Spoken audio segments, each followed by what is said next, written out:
সম্পা রান্নাঘরে আপনাদের অনেক স্বাগত। আজকে দেখুন কি বানিয়েছি, গাজরের হালুয়া। তো খুবই সহজ পদ্ধতিতে বানিয়েছি বন্ধুরা। তো চলুন দেখে নিন কিভাবে বানিয়েছি আমি গাজরের হালুয়া।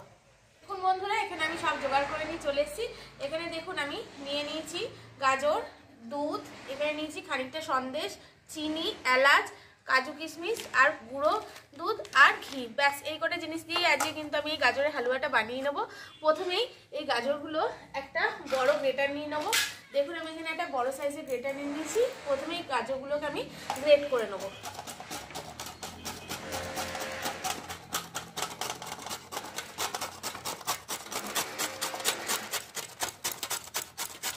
বন্ধুরা আমি এটা গ্রেটার দিয়ে, বড় গ্রেটার দিয়ে কেটেছি, এরকম করে গ্রেট করে নিয়েছি। আর এখানে দেখুন আমার উনুনটাও ধরে গেছে। তো এবার আমি কড়াটা বসিয়ে দেবো। গরম হয়ে গেছে, এবার এর মধ্যে 2 চামচ গাওয়া ঘি আমি দিয়ে দেবো। এটা কিন্তু ঘিয়েই করবেন বন্ধুরা, তবে কিন্তু খেতে ভালো হয় এই জিনিসটা। 2.5 চামচ মতো দিলাম। যত ঘি দেবেন মোট কথা তত কিন্তু এটা স্বাদ হবে। তো আমরা তো হেলথ কনসিয়াস, তাই আমি এখানে 2.5 চামচ ঘি দিয়ে দিলাম। আর এখানে এই ঘিয়ের মধ্যে প্রথমে আমি দিয়ে দেবো কিছু কাজু কিশমিশ, দিয়ে ভালো করে ভেজে নেব।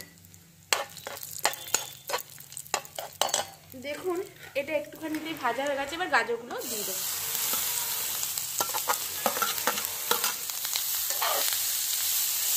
দিয়ে খানিকক্ষণ কিন্তু হালকা হাতে ভেজে নিতে হবে এই গাজরগুলোকে।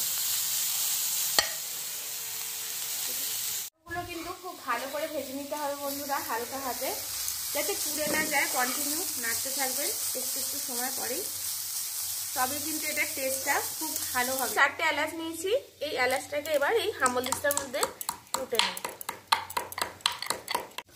দেখুন বন্ধুরা এই গাজরটা আমার হালকা হাতে ভাজা হয়ে গেছে। এবার এর মধ্যে আমি দিয়ে দেবো পাউডার দুধ খানিকটা। এই পাউডার দুধটা দিলে বন্ধুরা ফ্লেভারটা কিন্তু খুব ভালো হয়।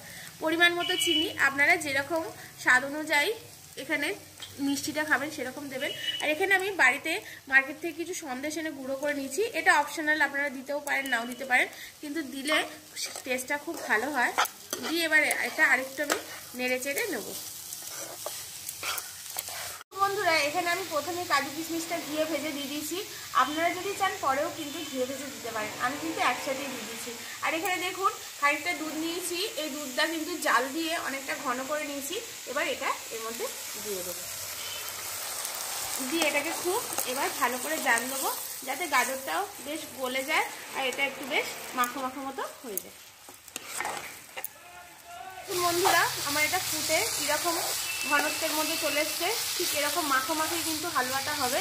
আর এখন আমি এখানে দিয়ে দেবো যে 4টে এলাচ দানা আমি কুটে রেখেছিলাম, সেই এলাচ দানাগুলো ফ্লেভারের জন্য দিয়ে দেবো। আপনারা কিন্তু এখানে গোলাপ জল দিতে পারেন, যেরকম ফ্লেভার আপনারা পছন্দ করেন। আমাদের বাড়িতে গোলাপ জলটাই গাজরের হালুয়াতে পছন্দ করে না, তাই আমি দিলাম না। দিয়ে এটাকে আরেকটু আমি মেরেই নামিয়ে নেব। হালুয়াটা হয়ে গেছে, এবার আমি এটাকে নামিয়ে নিলাম। এবার প্লেটের মধ্যে সার্ভ করে নেব।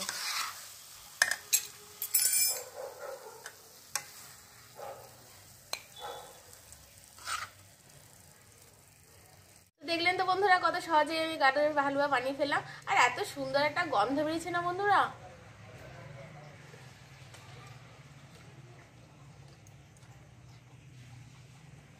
দারুণ খেতে হয়েছে বন্ধুরা, অসাধারণ। আমি যে পদ্ধতিতে দেখালাম আপনারাও এই পদ্ধতিতে বাড়িতে বানিয়ে দেবেন, খুবই সুস্বাদু খেতে হয়। আর আমার চ্যানেল নিত্য নতুন রেসিপি পেতে প্লিজ আমার চ্যানেলকে সাবস্ক্রাইব করে শেয়ার, লাইক, কমেন্ট করে দেবেন। আজকের মতো টাটা বন্ধুরা, আবার আসবো একটা নতুন রেসিপি আপনার সাথে শেয়ার করার জন্য।